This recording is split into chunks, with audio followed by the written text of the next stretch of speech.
और हमारे साथ हमारे दो सहयोगी जुड़ चुके हैं। जेबी सिंह हमारे सहयोगी महाराजगंज से जुड़े हैं, गोरखपुर से हमारे सहयोगी विकास जुड़े हुए हैं। विकास का रुख सबसे पहले हम करेंगे। विकास, वहां पर गोरखपुर की हवा फिजा किस तरीके से आपको दिख रही, क्योंकि बीजेपी का गढ़ इसे कहा जाता है।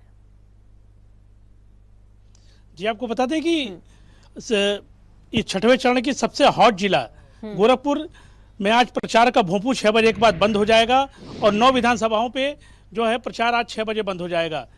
गोरखपुर की बात की जाए तो 2017 में यहाँ पे भाजपा ने 8 सीट और बसपा ने 1 सीट जीती थी।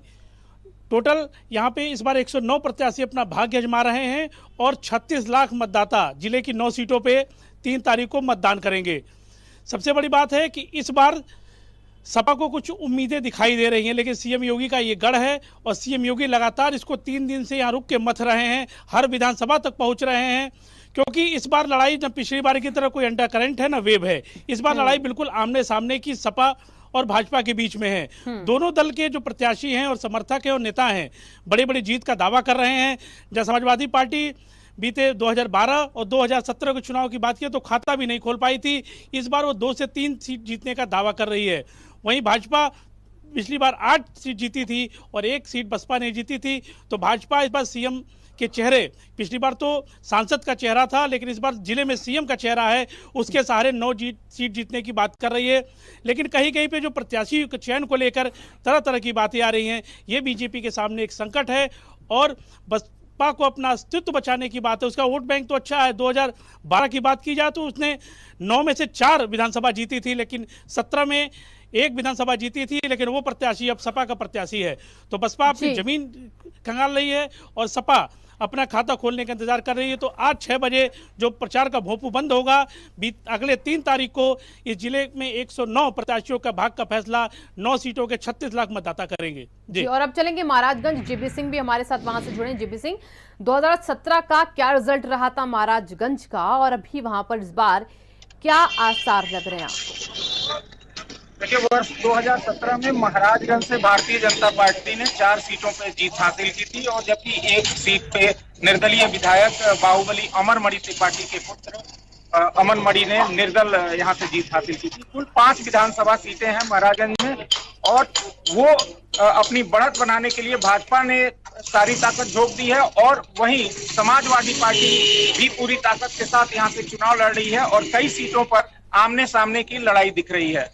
आपको बता दें शिवानी कि यहाँ पे जातीय गणित लगा करके तमाम पार्टियों ने अपने उम्मीदवार उतारे हैं। हाँ। और सभी अपनी जीत का दावा कर रहे हैं और सरकार बनाने की बात कर रहे हैं। जी बिल्कुल, जाति गणित के आधार पर जेबी सिंह लगातार पार्टियां जीत की तरफ आगे बढ़ती भी चली जाती है। और गोरखपुर चलेंगे एक बार फिर से विकास के पास। विकास, गोरखपुर में सीएम भी हैं, आज अखिलेश भी वहां पर पहुंचने वाले हैं, तो ऐसे में वहां पर जब 2 बड़े चेहरे होंगे और दोनों के बीच ही सीधी टक्कर है, तो ऐसे में क्या आज का वहां का माहौल है?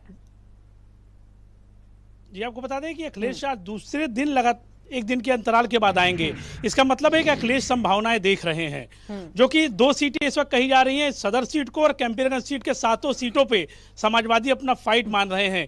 इसी को लेकर अखिलेश यादव परसों भी आए थे, उन्होंने एक बड़ी जो यात्रा भी निकाली थी, जनसैलाब भी उड़ा था, उससे उनको बल मिला है और आज वो दोबारा 2 जगहों पे जाएंगे जो चौरी चौरा विधानसभा और बांसगांव विधानसभा में पड़ता है। लेकिन उनका मुख्य उद्देश्य जो बांसगांव, चौरी चौरा, खजनी, चिल्लूपाल विधानसभा, साथ साथ पिपराइच, यानी कि जो 5 से 6 विधानसभा उनको एक किरण दिखाई दे रही है और उनको लग रहा है कि जातीय समीकरण उनके साथ हैं, उसको नब्ज को टटोलने और एक अपने कार्यकर्ताओं में उत्साह बढ़ाने और जो मतदाता हैं उनके मन में डालने के लिए कि समाजवादी पार्टी की रणनीति सही चल रही है और जातीय आंकड़ों के साथ मजबूत है, वो दोबारा सीएम के गढ़ में पहुंचेंगे और आज 2 जनसभा को संबोधित करेंगे, साथ साथ कार्यकर्ताओं में ऊर्जा भरेंगे। और वो जो 7 सीटें यानी कि सदर सीट जो सीएम योगी आदित्यनाथ प्रत्याशी हैं और कैंपीगंज से जो कि फतेह बहादुर सिंह 7वीं बार मैदान में हैं, उसको छोड़ दिया तो 7 ही सीटों पे जातीय आंकड़ों की बात की जाए तो लड़ाई बहुत कांटे की मानी जा रही है, बहुत टाइट मानी जा रही है और इस चीज़ को अखिलेश यादव समझ चुके हैं और 1 दिन के अंतराल के बाद फिर वो आ जाएंगे। और वहीं सीएम इस बार क्लीन स्वीप करने के लिए लगातार 3 दिन से अपने जनपद में डेरा डाले हुए हैं। आज भी वो कई सभाओं को संबोधित करेंगे, अन्य जनपदों में जाएंगे, लेकिन जिस तरह पूर्व सीएम और वर्तमान सीएम इस गोरखपुर मंडल के अगल बगल लगातार घूम रहे हैं। इसका मतलब है कि सीएम योगी क्लीन स्वीप करने के इरादे से हैं और कहीं ना कहीं पूर्व सीएम अखिलेश यादव को उम्मीदें दिख रही हैं और वो सीटें दिख रही हैं जिसको आज तक वो कभी जीत नहीं पाए थे। इसको लेकर वो लगातार इस गोरखपुर मंडल पे लगातार दौरे कर रहे हैं। इसके तहत आज दोनों फिर इस गोरखपुर के अगल बगल की जोरों पे और साथ साथ सीएम सिटी जो कही जाएगी गोरखपुर की 9 विधानसभा को साधने के लिए कई जनसभाओं को संबोधित करेंगे। और एक बार फिर से चलेंगे हम महाराजगंज जेबी सिंह के पास। जेबी सिंह, देखिए, जातिगत गणित फिट बैठाने की कोशिश शहरों के द्वारा होती है प्रत्याशियों के, तो वहां पर विधानसभा सीटों पर जो चेहरे हैं पार्टियों के, वो कौन कौन से ऐसे चेहरे हैं जो अपना प्रभाव यहाँ पर रखते हैं?